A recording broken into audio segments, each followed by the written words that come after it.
Meye masasili be angoro ke. Kosobe. Ame fuli ani tanduri dama. Wallahi. Nga bakari. O bela jeli Tasiri. Jalagaru chatola. Siribe ame fuli dama. Masa. Kosobe. Nanya lefo. Ko balale. Abe ko sudalen zade. Abasa. Gawsu kalulu berte lalabi. Allah kan yinala. Ya rabbi ama. Menya ka jana jawli. Oyi. Bete ko bolo dabe ka be lanzara kile kono. Ko nyana kunjala marala. Ego kunu mako inkesa.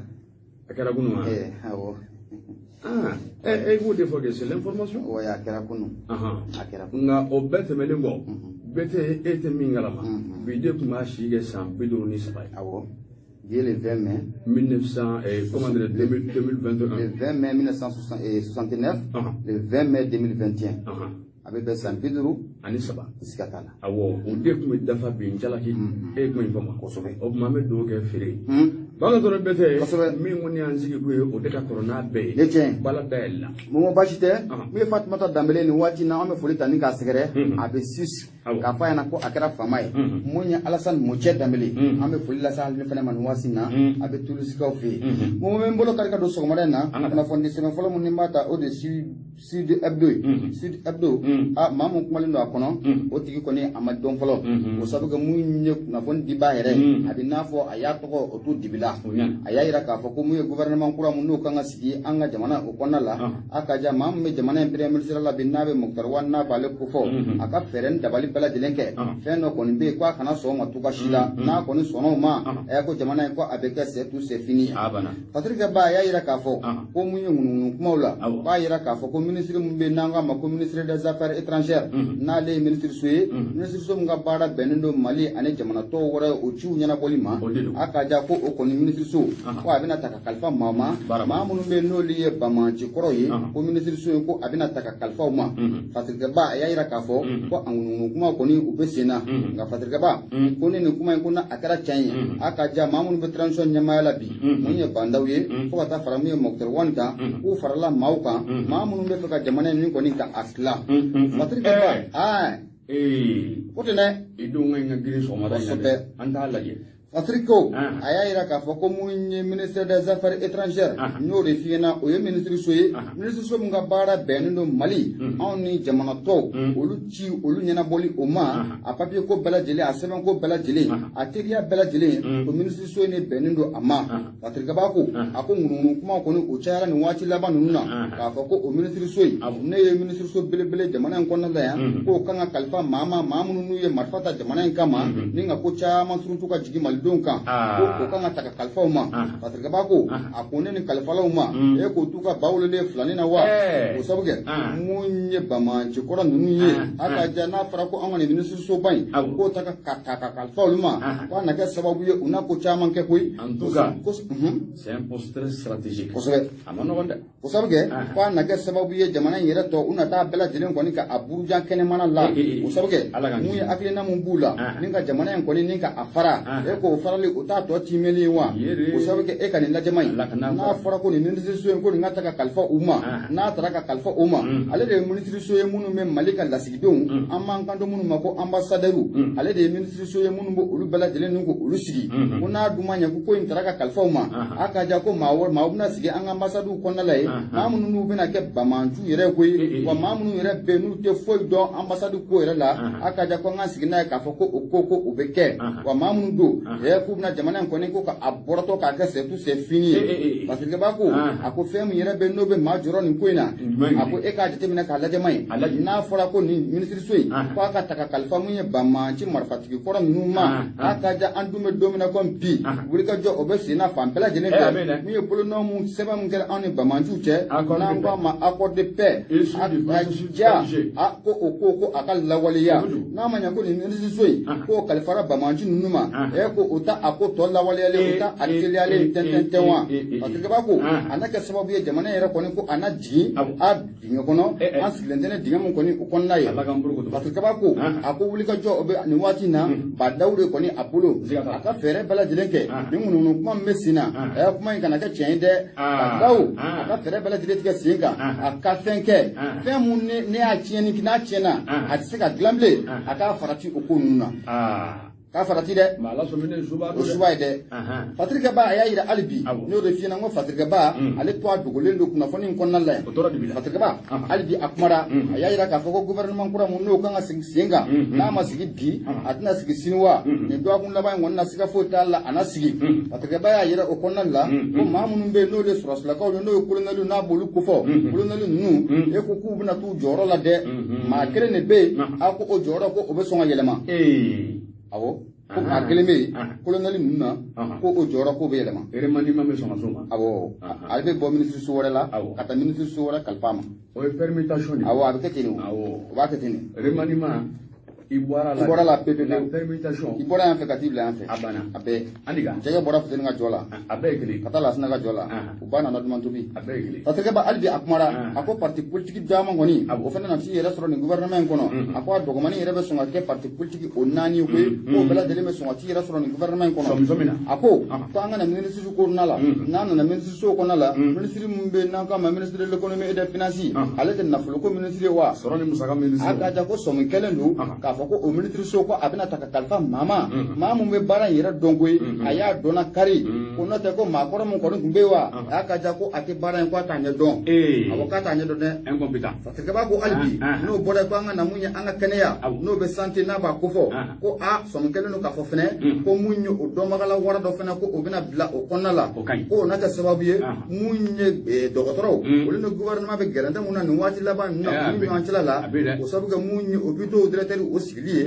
ko na kɛ sababu ye ni ko o mankan ni ko o sumaya o bɔlen kɔfɛ min ye ministère de la communication ko an ka sigi n'a ye ko an bɛ sɔn ka kunkolo kura fana ye o ɲɛma dɛ o t'an yɛrɛ ka daga ye ko kunkolo kura bɛ sɔn ka ye kɛnɛ kan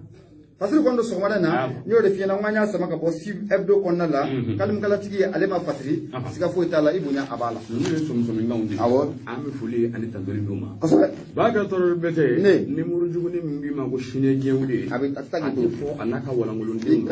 min ye sɛbɛnw ye an bɛ taa n'a ye lɛndi fana ni ne y'o ta n bɛ bɔ ni sɛbɛn min ye a bɛ fɔ o de ma ko lɛndi fana kosɛbɛ min ye Dawuda Sangare ale ka sɛbɛnnin don awɔ les centrales syndicales invitées hier par Mokhtar Ouaha pour la formation du nouveau gouvernement. L'UNTM a boudé la rencontre. La CSTM, la CDTM et la CMT y ont participé.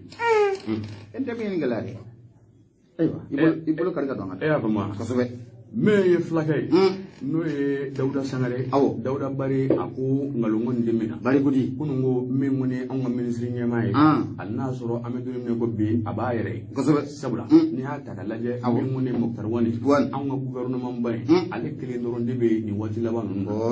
vacances gouvernementales obe an bo de la December a ko ni min ngo inga lajɛ be min woni asigili kabi min woni wati min woni na min ye an ka jamana kuntigi yɛrɛ n'o ye Bandawe a ye nin mɔni na a ye sɛbɛn fura ko nin jo ma min mɔni bɛ kɛ so ye fɛn min mɔni a ka baara bila sɛbɛn n'o ye démission ye a y'o da a ɲɛkɔrɔ waati min mɔni na a y'o da cɛkɔrɔba ɲɛkɔrɔ cɛkɔrɔba ko n'o ko nin bɛɛ ni mɔni ka danna bɛ maa de kan e de don o kuma baara in e k'i jija sa i k'a ɲɛminɛ a kɛra yanko a bɛ se ka laban ɲuman na cogo min kosɛbɛ December a ko an bɛ waati min ko sisan min mɔni ye wulikajɔw ye olu de bɛ sen na o de y'a to tarata don dɛmɛlen mai kalo tile 18 san 2021 kosɛbɛ don a kun daminɛ yɛrɛ la min mɔni ministre ɲɛmaa ye Bakari Bɛtɛ a ye wulikajɔ caman de boloda min kɛra so ye fɛn min mɔni faraɲɔgɔnkan kulu caman ye kosɛbɛ anw ka jamana kɔnɔ a n'u sigira u kumara notamment les mouvements associatifs i yakili to a la kosɛbɛ December a ko o tɛmɛlen kɔfɛ min mɔni politique ɲɛmaaw ye a n'u caman sigira u kuma la dɛ kosɛbɛ nka min lamɛn ka syndicaliste ninnu de kɔnɔ o de ko ye kunun yɔrɔ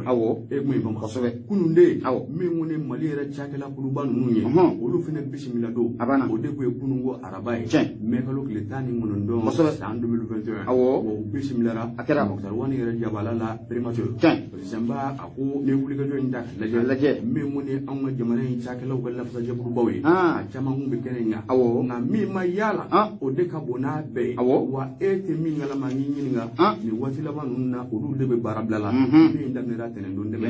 kɛrɛnkɛrɛnnenya la UNTM de ko don Union nationale des travailleurs du Mali December a ko olu kɔni ma ye dɛ nanzarakan na n'i y'a mɛn ko il ma boudé o kɔrɔ a y'i ban ka na a y'i ban u y'u ban k'u tɛ taa nanzarakan anywana nangaraba kanti yantiam yu ban utita premier ministre ka wole jabi korobewdi abana karsayen bude ayiba ngana de ayiba yapito la kosobe menye fa sembai ako menye system mawi olu kumbe kosobe o temele ngofe CDTM olu fene kumbe menye CMT olu fene kumbe fa semba ako neni lafsa jakulu sabanu nun ta kalaje nun be kelengenna oni mami ngoni sigira o de ministre nyamai kosobe Mokhtar Wan fa semba ako ngangalo ngonde mina ni mama ko ni wa fole vleni kerenala me ngone yakuba kadile e ale muruti farikulu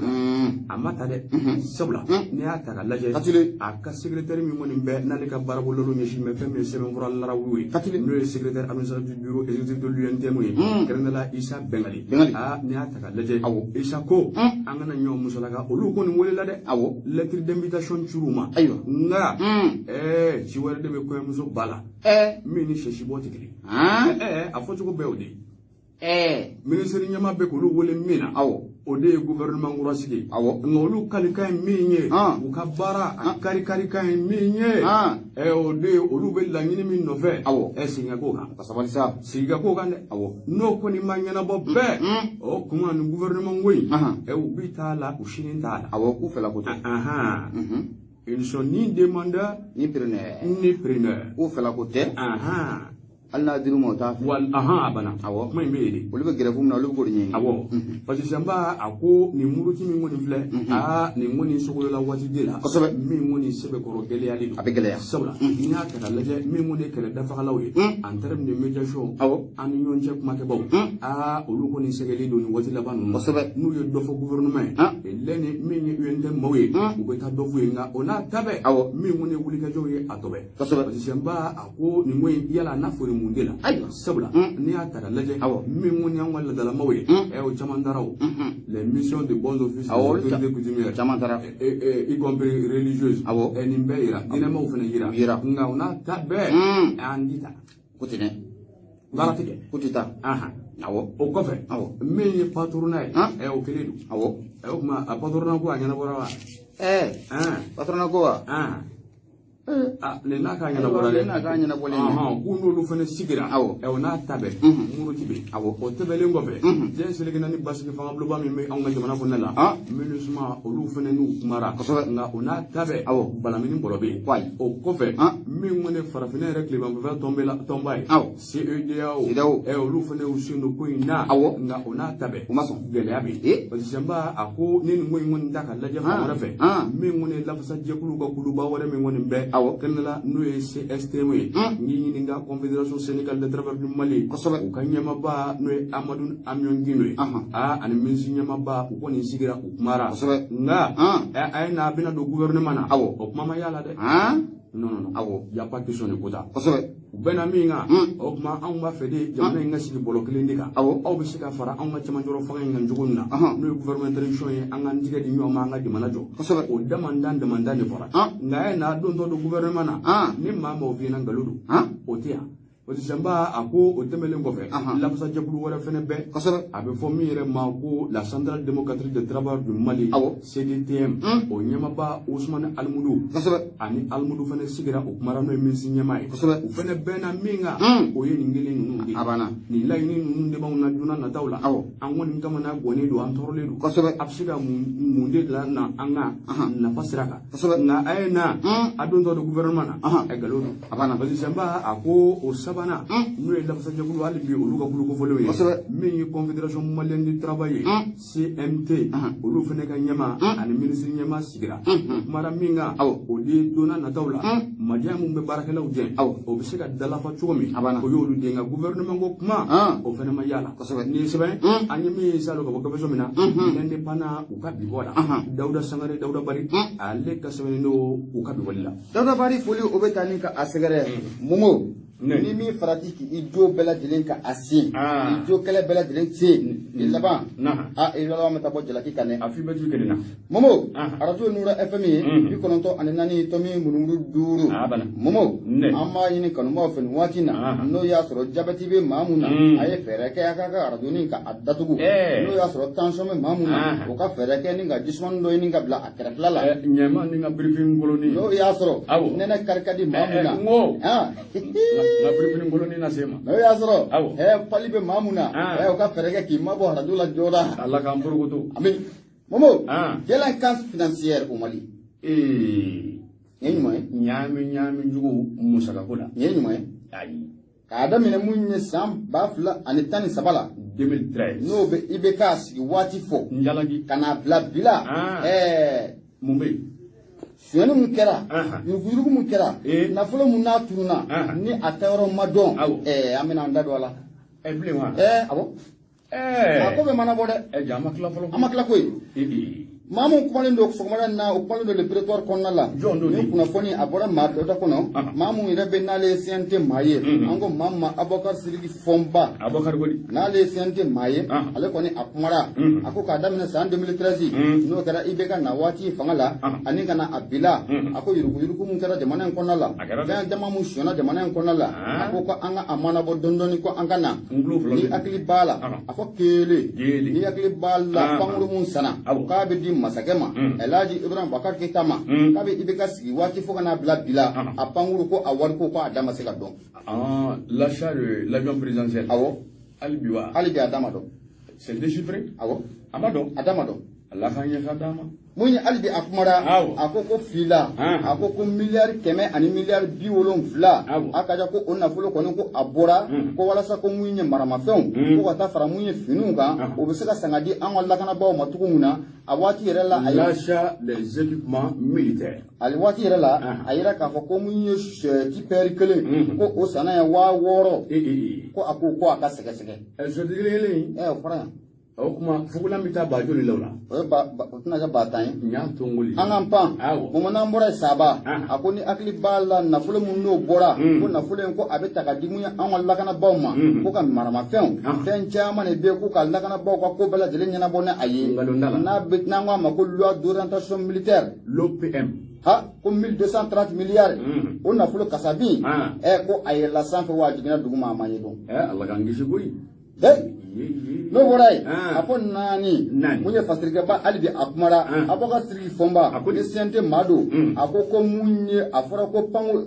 mobili minnu sanna achat de blindé en carton blindé minnu sanna n'a fɔra ko carton don ni i y'i sigi a kɔnɔ k'i blindélen don u b'i bugubugu i bɛ bugubugu ko k'a wari ko k'a ka sɛgɛsɛgɛ a o di ma k'ale bɛ yan a ma kɛ mun n'o bɔra yen avion Clio sol pankuru min dan b'a disi i bɛ ka yɛrɛ ko k'u Karimu yɛrɛ ko k'u y'an fulo mun na awɔ fuluwe awɔ a ko ten awɔ a m'a fɔ o wari ko ka ɲɛɲini Alahu Akibar bon hali bi diplôme da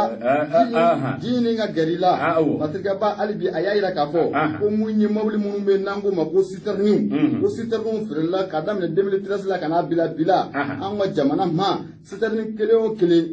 ko mun ye miliyɔn 100 ani miliyɔn 30 ko ni dun ye citerne yɛrɛ k'a jateminɛ k'a lajɛ daji bondo mobili kelen ko n'i y'o prix jateminɛ k'a lajɛ a sɔngɔ yɛrɛ a ti taa mun kɔ abada o tɛ tɛmɛ miliyɔn 50 kan. Mais l'arbre ne doit pas du tout cacher la forêt. Ko gan.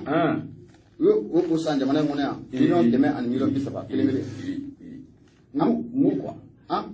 N'i ta u fɛ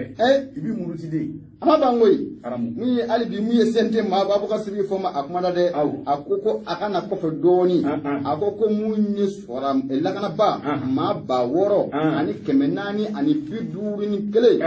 k'olu ɲaaminen don k'a bɛ nin ɲɛna san 2000 k'a bɛ san 2013 fo ka n'a bila bi la olu ka ko dɔw bɛ ɲaaminen don maa t'a dɔn lakanabaw don wa lakanabaw tɛ wa sara mun de bɛ d'u ma ko n'i y'a jateminɛ ko a wari k'a bɛ t'i jɔ ko fo miliyɔn 700 la. Tout est flou,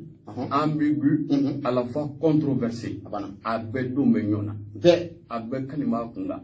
Allah. Parce que hali bi a kumara a ko n'i hakili b'a la 2013 hali bi kana bila bi don in na ko mun ye Union européenne ye n'o bɛ nanzaraw ka jɛkulu ba in kofɔ waati dɔ tɛmɛnen na k'o ye nafolo dɔ bɔ ko k'a di an ka lakanabaaw ma n'o bɛ sɔrɔsiw gendarmew polisiw garde nationale armée de terre ko k'a di olu ma o nafolo ko a tununa hali sini maa t'a ta yɔrɔ dɔn. Ne ko i tɛ nin ko in fɛ de wa waati b'an kan koyi. Mo albi kulomada parce que ba ya ira ka foko milliard kononton ayira ka foko san o san kabri 2014 ko obebo mu ya anwa jamana na fulu ko ka di chake dero do manango mako ozone Mali nɔgɔcɛla ninnu de bolo ozone Mali maaw ko ka adi oluma ni ozone Mali yɛrɛ jateminɛ k'a lajɛ ni y'u ka baara sigi kɛmɛ sigi la u ye mun kɛ a tɛ tɛmɛ 60 kan nɔgɔ bonnujɛ la parce que ba albi akumara ko mun ye an ka jamana cakɛyɔrɔba ninnu n'o bɛ bâtiment public ninnu ko fɔ an ka jamana soba ninnu olu bɛɛ lajɛlen feerela ka tila k'o bâtiment kelen ko olu ye jamana yɛrɛ kɔnɔ ma ko a ka sɛgɛsɛgɛ an ka édifice public belebele ninnu énergie Mali akaja ko o bilama kɔni o kɛra business dan kɔni ye koyi taji ni yelen bonda tayi ko jugu o de bɛ énergie Mali o kɔnɔna la parce que ba alibi a y'a yira k'a fɔ fali kɔrɔ sɛnɛkɛlaw ka jɛkuluba min bɛ yen ko o jɛkulu fana kɛra cakɛyɔrɔ bi cakɛyɔrɔ min ka baara bɛnnen don mun ye président minnu bɛ na ne kalataw la olu ka ko bɛɛ lajɛlen ni k'a sɛrɛw ye a kumana alibi a bɛ ka sigi fɔnba a ko k'an ka taa AGFO AMRTP AGTIP PMI Mali PAJU AC Demili Office du Niger CMDT kajako nunu kone yoro ye nafolo ko akashira ni yoro nuna de kashira albi abaka sigi foma akumada de akoko ni ya jitimine muyi okleye nale jekulu munga bara bene no segasegeli ma anga jamana nkonna la olu ya ye ka foko muyi anga jamana segasegeli ma segasegeli mi ye yurugu ko se ka daba ara bi se ka dala cogo me muyi okleye ku ya jitimine ka laje ko muyi nafolo munna yelemana an ka fonctionnaire yɛrɛ dama ni ɲɔgɔn cɛla la ka nafolo k'a bila ka taa e ka compte la k'a bila ka na yanfɛ compte la ko a bɛ t'i jɔ miliyari caman de la ko wa ko fonctionnaire dɔw bɛ jamana in kɔnɔna la ko villa 100 b'u bolo ne m'a fɔ ten les rapports de Loclé faisant état des milliards de transactions par des fonctionnaires d'État et surtout certains possèdent plus de 100 villas. Écoutez, Mali bɛ ma ko olu ta ye u bɛ musakaw de ɲaami warimugusow ni ɲɔgɔn cɛ bangebaw ni ɲɔgɔn cɛ n'u ye dɔ bila yan fɛ u dɔ ta yan fɛ u bɛ taa dɔ ta Mali kɔnɔ u b'a ta yan fɛ k'a bila yan fɛ mais a bɛɛ lajɛlen bɛ tila ka laban olu poche c'est ça le système tugutugu bari a ko hali bi ko hali bi k'u ye juru caman fana ta ka kari jamana in kan na ko o ko fana ko a ka sɛgɛsɛgɛ a ko jugu caman de kɛra koyi a ko waati sera sa ni an ka jamana kiritigɛlakaw ye u ka wulikajɔ k'a bila sen kan ni ko in bɛ se ka ɲɛɲini cogo min na nka mun ye avocat Sidiki Fɔnba ye n'ale yɛrɛ bɛ CND kɔnɔna la a y'a yira k'a fɔ olu kɔni bɛna jɛkulu dɔ kɔni sigi sen kan jɛkulu min ka baara bɛna bɛn nin ko in sɛgɛsɛgɛli ma CND kɔnɔna la don n'a nataw la Patrik kɔni don sɔgɔmada na an y'a sama ka bɔ le prétoire kɔnɔna la mun ye avocat Sidiki Fɔnba ye n'ale CND maye ale y'a fasiri ibunya abana Babacar Traoré ko to ɲɔgɔn ta la o de bɛ karatabu kɔrɔ ni Messi la l'indicateur de renouveau ne b'o ta a nemo da kuruɲɛ kelen bɛ ni nin yɔrɔnin kun famalen don Dak bolo les colonels vont debout contre le PM daga wulila yen wa Dak ko tɛ dɛ daga wulila ayiwa an ka taa min ye ɲɛmaa ye Dramane Alu Kone k'a dɔn ka dɔnnakari bɛɛ k'a ma ko Dak do belebele a kumara n'a ka kalimungala ye a ko an bɛ don minɛ ko bi siga ko n da la min kɔni anw ka nin jamanjɔrɔ fanga ye Babacar Traoré bɛ ten a bɛ komi filenba dɔ ko nin sigi bɛ ji fugafuga kan limbi laban da de don e min fama a bɛ limbi laban ji sanfɛ a bɛ taa kɔfɛ a bɛ na ɲɛfɛ yɔrɔ ko nin tɛ ko lajɔlen dɛ a ko nkalon kɔni bɛ min na nin ko in kɔni Malien caman kɔni t'a kalama nka dibi dogo la c'est devenu un secret de polichinelle o kɔrɔ a dogo di kosɛbɛ dibi la c'est un jargon i yakili to a la min ye politicien-ba ye a ko dibi dogo ko min bɛ a n'a kɛ nin waati laban ninnu na kosɛbɛ min kɔni anw ka camanjɔrɔ fanga ye a ɲɛmaaba n'o ye bandaw ye an kana ɲɔgɔn musalaka ani denmisɛnnin finitigi mun kɔni ni elɛ ni olu ye fanga in dafiri jamanakuntigi kɔrɔ ka fanga a n'a kɛ an'u bɛ ɲɔgɔn na dɛ kumaba ko nin de don ayiwa politicien-ba a ko ni nin ko in da ka lajɛ yala mankan kun ye mun ye ɲɛfɔ u ko an bɛ waati min ko sisan politicien-ba ka fɔli la n'o ye Dramane Alu Kone ye a ko a n'a kɛ min kɔni premier ministre ye sɔrɔdasi ninnu kɛn bɛ ka jalaki min kɔni bɔ ka bin a kan bɛɛ jalakiba tɛ dɛ bete nin yɔrɔnin ka gɛlɛn k'a bi komi il roule pour la France y compris l'imam Dicko ante y'an bila ayiwa o de bɛ yen dɛ a bɛ baara la Faransi de Ils se disent prêts à tout pour dégager le PM. Accusé de rouler à la fois pour la France et l'imam Mahmoud Diko. L'affrontement risque de se prolonger jusqu'au sein du CNT où les proches de la gente rendront la vie impossible au futur gouvernement. Minga gela orlana be o de folem de affrontement yoro. Namangoloji ni nyon sama mi ngoni mflene ni wati labana chokoroba Dr. Wani ani sura sidem sen ni nyon je aka kololo bab sega jigi ala nga wasade nga norobla kulu mumbe no esendi e ko togodi chendo wuli baldu ate wuli ate ama abi badisamba ako o min mflene o kuma Dr. Wani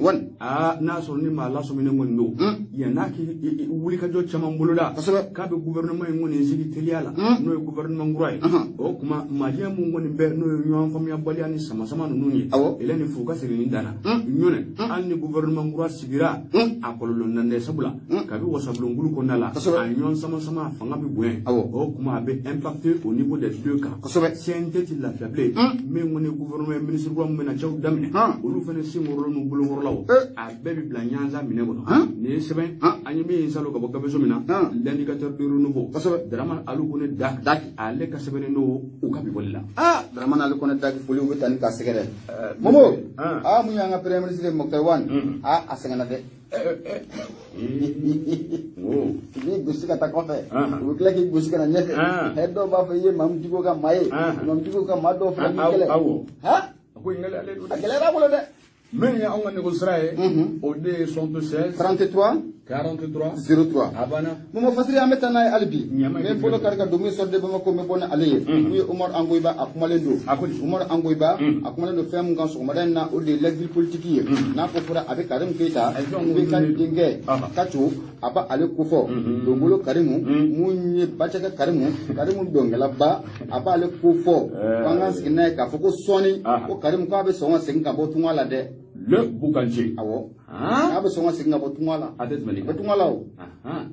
Fasirike ba mu Omar Angoiba ye akosiga fo tala ni akli bala ni wati laban nuna ni esida o mawo koni uluka chideo koni kuma amfenya Bamako chideo na manya ku unana ka chila nga umayina chido fana ko node Karim Keita ni ferenda bali biseka katuko muna ko Karim Keita abseka singana jamana ko konna la to munna Fasirike ba ayayira ka fo ko siga fo tala mu chideo ni jabi soro ko ina ko Fasirike ba ayayira ka fo ni akli bala ka bu utikalo kleta ani shegi da jibrama ale koni ka fanga Davrila ayasoro munye ibeka dinga no Karim Keita yi ale fana kumbe commission défense mun kuna assemblée nationale du Mali ale fana yi pori ka bo okorla la mun kabri fanga Davrila Karim koni ayi sindu ka bolo doni ki kunda munye korbar ka fe o sabga korbar masaka mun be nanga mako Alassane Dramane Ouattara ale koni keleme maye bi mamun be farafinde mun be nu ye tieni ku ka dugula munye Alassane Dramane Ouattara ale de président yi mun bismillah ou bere ou bismillah afe tu veux me faire savoir que la Côte d'Ivoire demeure l'état le plus hospitalier en ce qui concerne les pays de l'Afrique de l'Ouest. Abana. Adiga. Blaise comparer ya. Abe. Abana. Fasirike ba ko akosiga fota la mamul de ngoni sianga mal de mabi o de Karim Keita mal de bala de lemba do ibe ka denga ota alewa akoko mu Musa Jawara dama gile ota bolen ko fe ko dama gile re ma ko yon kele Musa Jawara ka biya mini Bamako ya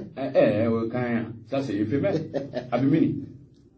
Fasirike ba ayayira ka foko bolo ko ko adna shi mamun tala bi ko de Karim Keita ye de Musa Jawara kana ma ko tuna ya ni Karim Keita ko kala kala no obisika singa na tuko muna jamana en konna la Fasirike ba ayayira ka foko kibara do ko ku yo so ka fo mamun ngara so wen ka fanga nda frina be so la ka ko fo ko ta faramu ye banda ko ne se dawo ma ko ni uye nyanye usigira okumara akoni ju aji temine abeni kana kalo tan ko ni bo mu Karim Keita abe jango fe kalo tan abo bo sira ma ko ci de mo fe no Goodluck Jonathan ni ale ko ni feren da balle ke mu Karim Keita abseka singa na so to munna watake ba ko na manya ko ani sura sura ko nun sigira okumara ani banda ku chama ko ni ku sigira okumara abinna ko bengara la ko mu yesira mawire uliye daga juru bonin ga Karim Keita ni ga awele ayira la ka fo ko munyi ani jamani ya soro ani seria soro ka fo ko munyi ga jamana nyama yo no be transo manu ko fo bi ya ira ka fo ko seven fo du nente munyi Karim Keita ale to la kiri buna ku keneka ajuga na ho kuna ko bete karim Keita ki be se ka segin kana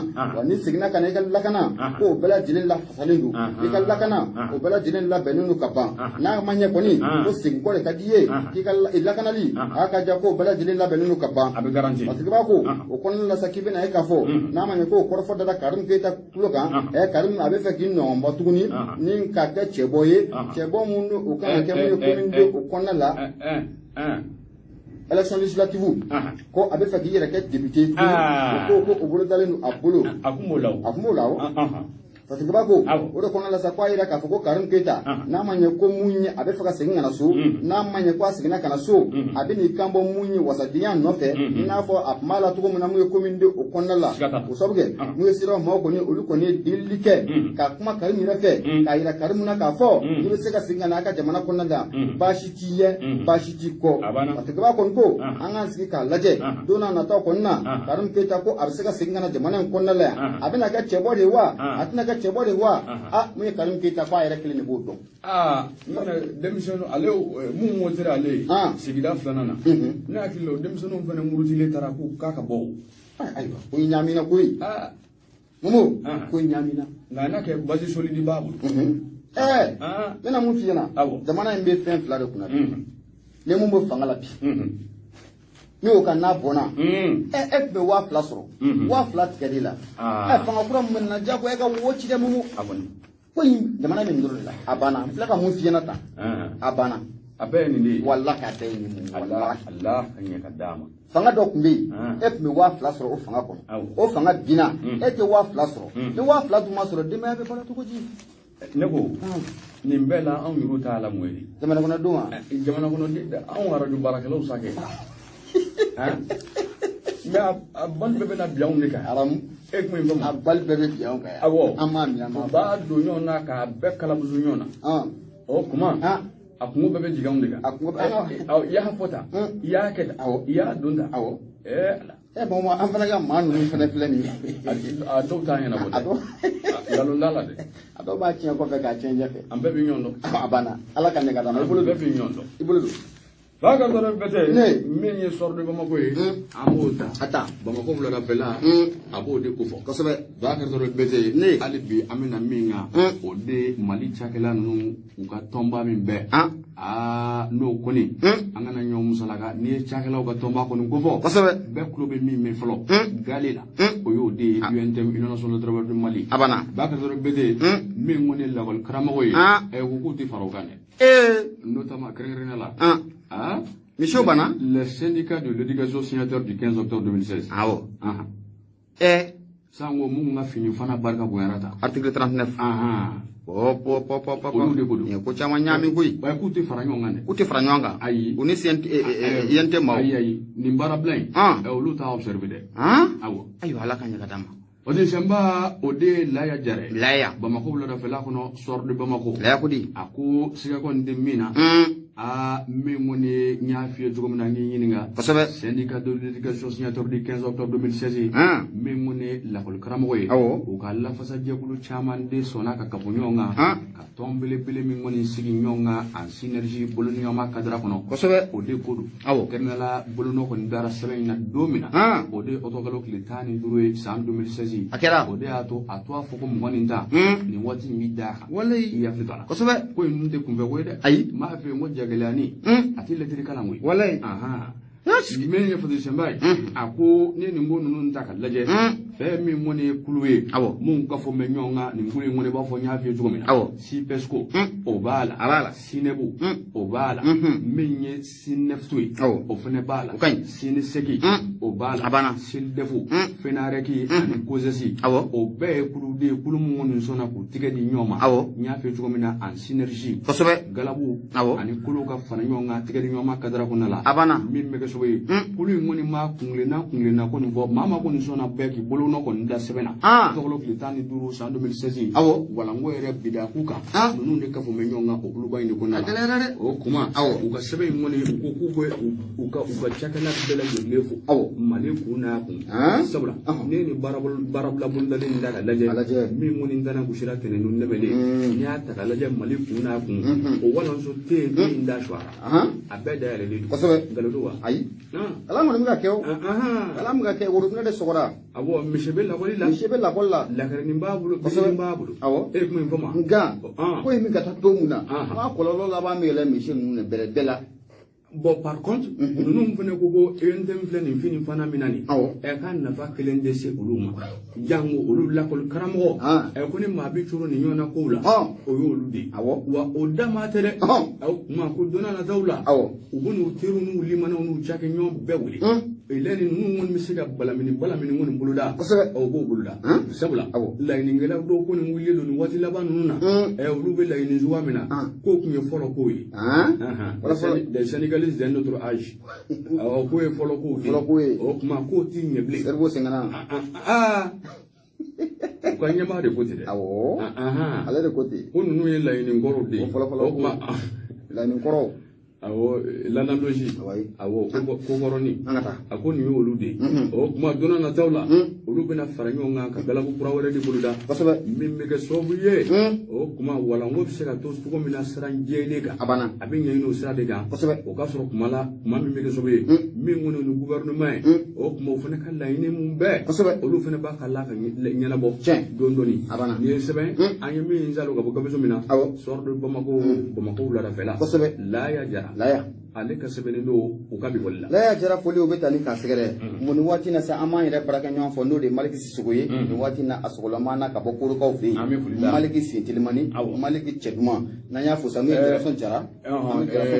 bete ma fe ngo ko bala le mi posu le sawa ko sebe soni ni ala bashi fo yeke be na so ni la gon sabati ledu ko sebe sabula mangon fune duru tuli do jen fanta ani nani bele jele ko sebe on ma sheka shidolo njini mi be na bi fo o de mako ajiwan rappel de do kosabe o kuma ka fene garziye kera saro anga sarla akera min borola anaka manageri lagare nga demse nyamando am nyomulu lagare na soni lagon sabati ledo soni ndoro ama wole be akada ga nguna fo nala sonama aniga mo bashite ni wati na foli fene amata ninga demba magira ka ninga asigere ka fa yana ko akera famaye munya astan kulubali on be foli ka ninga asigere sangani wati bela dilena abu trawole nunu bela dilen o be fu mo me fatri ameta naye ni mbolo do mu yesu konati alaikum alaikum somra na swade Bamako o konala isu konati aya ira ka fo ko ma binani ulu bela jelen kono uningene karabara kidali uningene karabara fe mu fe o de ka fo ko san bo dinge bado san bo kolon bado ko o furila ni ma binani bela jelen kan kidali konala ninga bela jelen ka c'est tout c'est fini la ya jara aya ira ka fo ko siga fo tala mu ma binani nunu bela jelen masa nga wule koni asiru makoy kidali ka fe ya kli bala ni wati laba nuna aya ka fo ko mu sanu bogode o chamman de pe kitali wole fo wati muna mu jama chama ko ni uliu kunda kidali afanga fo kata fara gauka patrika ba ko abo dimashi do no bena mekalo kleta ani woroma samba fla ani samugo ani kele mu o ko san bodinge bayro mbe nanga mako dabanko ale era ne kidali etesali ti ko abdi do kilometri bi saba o nywana na ayira ka fo ako ko jugu ba do ko ni ko akera de ma binani nywana wala nu bala jelen ko mesanu ni na dinga bele do ko ni o konna la amanya munga akero yugo ni dinge adafulan ma binani bala jelen derani ka kese tout c'est fini e fondement patrika ba ni la ya jarai ayira ka fo ko kibara ko ni ku ya soro ka fo ni kolomba munu ukuma akonna la usanu mi kolen konna la ko kolen ko akatunga fo ka fo ko akatu wa bara li fana ko ka gelen fo ka fo ko akagelen akara sababu ni ngani manu ku bela jelen ni ngana ni ko koni ka akaraba ma binani ni ka bela jelen ni ngana koni ko karaba ni sanu bo wero ni koni ulla patrika ba ayira ka fo ko sika fo tala ni kem ko wale mun flani ni te bali mala koyi ko sabuga ni ya jidimna kallaje ni kidali sanu bo wero mun flani mali kala kana ba ma fo ite ni yorena bela jelen ni be mu ye bamanju ka buluka wa bela jelen ni be mu ye bamanji marfatiki nunu ka buluka ko mu la kana fo ite mawye wala kana yere fenate maw bulu fo ni yorena ko obe anga jamana sanu bo wero o chamana patrika ba alibi ayira ka fo ami domna gompi ni tra gawo konnala ala ayira ka fo ko mu ye sanu kasa ko ni ko asufla gawo konnala koyi la kana sababu ni ga jama chama ko ni ko sufu kata gawo yan fanfe patrika ba ko ami domna gompi wule ka jo o ka jona anga jamana nyemaw fe dem sha munun be nubu ka bara beni bara numa sanu bo bara ma o se ga lakana to ko muna o se ga bara ngel lakana o konnala to ko muna jango ni samya nye horo samya wonna mayne ya mayne Samia wana mumu Samia damina na ame mun fo de maso yana bela jelen ki den wole o ma kana jige mi ma jira ka be do bolo do ayi e ka ti du alati mo akaba ko sanu boro an hono mi mun fu yana ka geleya ame wati mun na Samia be kana bala je ko sigisu e wo da to autorité bi do be Samia nyokoro la sa sigisu ali na make ko sanu yere boli man aboli farati bala Samia mate o ka don ka fo ko munye ban gona kashira ni mama ko fendi soro la galo do de na be ni garzige da sene do ba soro nga be bi do kan tani trango sugona do la bi ibita soro mu ya duku wa bela jele muso yey o sabu ga ni shifin bela jele tali do damandala ni mu mata damandala ibita soro tara tunwala mali ko na la yambi na manya ko mu ye Samia ko ne abuka turika gere ay kuma demission ko ka gere sula nata ko gere sula aduni nga bongo nata intipan ka bala ka dama den da be nata de nata tiban ni million soro bi shini ba fo ko fonga milliard soro wa do be faraka kata feti ibe tule la masaka la utala ka wole be sima rien ne vaut le prix sanitaire kosobe kenya asongote ma shibulu momo fatriga ba ko ne ayayira ka fo wuli ka jo o ka jona ni sanu bor nunna wala samu ye malde mun fene be ni o be se ka kishi tugumna ko pidal ko ni konnala ke wala jugun ko akoni akera ye ma binani ni sanu bor dinga afla ni bela jelen dala wa bela jelen masa ala utala ka wole sira abela jelen ma o do ke ala ka yina unu alislam shu bela jelen ni fatri so wala na anya sama ka bo fatri mun na o do so de bamako la ya jara ale kalam kalatike abala bagar doro bete min yi sebe ye olu tobe ngani wati la amala je min ngone lagare pro ni lagon sabati ledo akala je allo lagare abdo di saba amba bashi gondila alhamdulillah ibe nura fm nga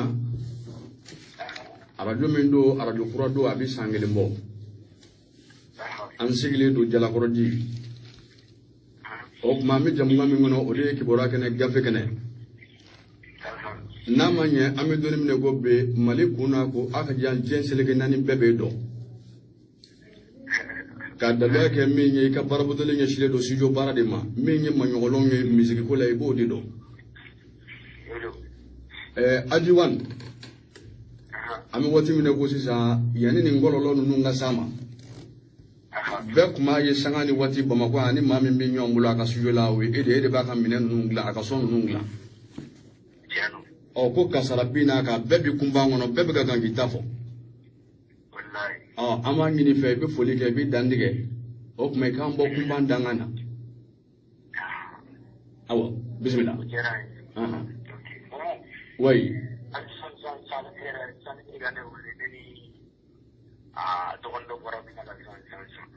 aji woni era dogoni ndo awa dogoni ndo awa be buga ta ka panchimaki ubuga ta fura na e fura gani awo ay moto tigi min da ame do ne ko bi o be no ya siraka tabarika la ça marche na o ma joli de kuma mobli kono de o ma flake de mobli kono o kuma ga bomme wala o kuma ga tami bon a dire ne wole faire 4h kala na bisula su araba gojo wali sogomada kala ngala ni 4h du matin agara allo akane ga juro anja fofolo mbado abe lagare ka kera jogo di 4h du matin wata keme ke wati mina yi woli 4h30 kono na de woli kadna ba so ngere so rasu no parce que eti ne woli do ni bi ba ne bi do e shube baraka layo wala awla ne woli no ko kan fo dala ngam so ya awo ko fere ni ka kono ga kono ya senger ba kasi parce que tomorrow la bi senger siger tomorrow ba de ga atete meninga wallahi o kuma aji era ka ko bi danga nyimere la be mi wallahi amedum na ko bi aji era ni emfiala abe ka so mala akere ne be wa tara na to nyono num bebe lagare i b'a lajɛ n'a sɔrɔ ne bɛ lamɛnni la i bɛ don hali bi i bɛ weleli kɛ 20 80 30 30 20 80 30 30 kosɛbɛ hali bi ni lagare n'a bɛ weleli la n'a bɛ lamɛnni la a bɛ se ka weleli kɛ kosɛbɛ kɛ min ye kuma in ye a bɛ se ka tiɲɛ n'a nkalon k'a bɔ ɲɔgɔn na cogo min na a nafa ka bon kosɛbɛ a kɔrɔ fɔ a cayara 20 80 30 30 dɔw y'a jira k'a fɔ ko mun ye ko maa fatura a ko la wa n'an ye lagare yɛrɛ sɔrɔ n'an ni lagare an b'a yɛrɛ ɲininka a ka fɛn fɔ an ɲɛna n'o y'a sɔrɔ a bɛ weleli la a ta allo lagare allo allo lagare a taara tuguni ayiwa sa nin b'a jira k'a fɔ ko réseau kɔni a sɔnnen ba tɛ a bɛ segin o nka n'a bɛ se k'an wele fixe la a k'an wele la 20 80 30 o de ka nɔgɔn ni portable in ye kojugu 20 80 30 30 o de ka nɔgɔn kosɛbɛ kosɛbɛ ka tɛmɛ portable in kan an bɛ foli ta ni ka a sɛgɛrɛ Momo an bɛ bɛɛ lajɛlen fo ka bɛɛ lajɛlen waliman dɔn an kɔni bɛ lagare an b'ale ka n'a ka anale n'a k'ale nakan ye allo oui allo allo lagare ye kɛnɛ sɔrɔ ayiwa sa lagare allo allo wala i ye kɛnɛ sɔrɔ lagare bɛɛ tulo b'i la mali kɔnɔ mali kɔ kan voilà ne ko ani mɔgɔ u fila de bɛ mobili boli la i ma a tɔ kelen dɔ ni mɔgɔ caman m'ale dɔn Eminem na Eminem show a bɛ min fɔ tan wala ni min bɛ yɛlɛ sun tigɛ Eminem show n b'a dɔn parce que mɔgɔ caman yɛrɛ kuma ko in kuma caman fɔra quoi a kuma cayalen don dɛ o de y'an si ma o Momo wala an bɛ lagare ɲininka fɛn mun na lagare an bɛ fɛ k'i ɲininka fɛn mun na sisan allo lagare an mago bɛ k'i ɲininka fɛn mun na sisan an bɛ don min na ko bi Ajiwani y'a jira n na k'a fɔ ko a bɛ MCA la n'o ye Ajiwani i ko a ma ko a bɛ Kasubuma o kɔnɔna la i m'a fɔ ten nka yalima waati fɔlen don a ye Ajiwani a ka kiri ninnu bɛ tigɛ waati mun na wa ko k'a ma ko le 24 juin le 24 juin oui le 20 juin le 24 juin a kelen de bɛ yen wa a kelen de bɛ yen a kelen de datugulen don parce que tɔ kelen dɔ in bolila quoi ale de mara mobili boli Eminem show de boli ɲini Eminem show an t'ale yɔrɔ dɔn an bɛ k'a ɲini an t'a yɔrɔ dɔn donc si je comprends bien u fila dɔrɔn de tun bɛ mobili kɔnɔ u fila dɔrɔn de tun bɛ mobili kɔnɔ wa u fila dɔrɔn de tun bɛ mobili kɔnɔ mɔgɔ wɛrɛ foyi tun t'u kan oui mais mobili jumɛn kelen de don de a tun bɛ mobili jumɛn kelen de la a tun bɛ mobili kelen jumɛn la nature du véhicule a tun bɛ mobili qualité min na unde dalabi ye min d'a ma sanse Lalabi ye mobili min di Ajiwani ma Lalabi ye mobili min d'a ma a ma yɛrɛ de ka mobili la mobili marqué sega kan mobili marqué la marque du véhicule Hyundai Santa Fe Hyundai Santa Fe c'est noté Momo o kuma lagare n hakili la kuma nafama mun kun bɛ kuma in kɔnɔ o ye nin yɔrɔ ninnu de an bɛ foli ani tantoli d'i ma ngo yani lagare a ka bɔ ɲininkali kelen bɛ an b'o tiɲɛ wulila lagare ayiwa n balimakɛ b'a fɛ ka kuma i fɛ ko sabu kɛ lagare kuma in tilara ɲininkali min bɛ fɛ k'o tiɲɛ wulila sisan o de ye a yira k'a fɔ ko kunnafoni kɔni yɛrɛ kɛra k'a fɔ ko maa tora ko in na e bɛ se ka mun fɔ maa tora la wa walima maa ma to a la ten wallahi ka kɛra na mɔgɔ foyi ma to a la mɔgɔ kelen min ka banana n'an bɛ min na ko san wɛrɛ o kɛnɛyara min tana moto la mɔgɔ kelen kɔni o banana an bɛ min na ko u b'a la k'a lakale ko Aji ɲɛ cira tiɲɛ don wa non a ɲɛ ma ci a ɲɛ sanfɛ de fɛrɛ na digiri de donna la chef digiri wulila sinon a ɲɛ ma ci merci bien bɛɛ tɛ ɲininkali bɛ wa baasi tɛ an b'i fo kosɛbɛ lagare ye an bɛ fɔ dante foli min na an bɛ dugawu kɛ ala ka an yɛrɛ b'o fo ala ka kɛnɛya merci beaucoup mon frère amina rabi merci et bon ba ala ka yɛrɛ ɲɛma ko baara amen merci an n'a tɔ fɔ studio la merci min ye lagare an bɛ foli ta ni k'a sɛgɛrɛ ale tun ye Ajiwani ka manager o y'ale ye an bɛ foli ta ni k'a sɛgɛrɛ producteur don manager don n'a ma ɲɛ ko nin waati in na Ajiwani a ka kuma fana a kun cayalen don maa caman y'a jira k'a fɔ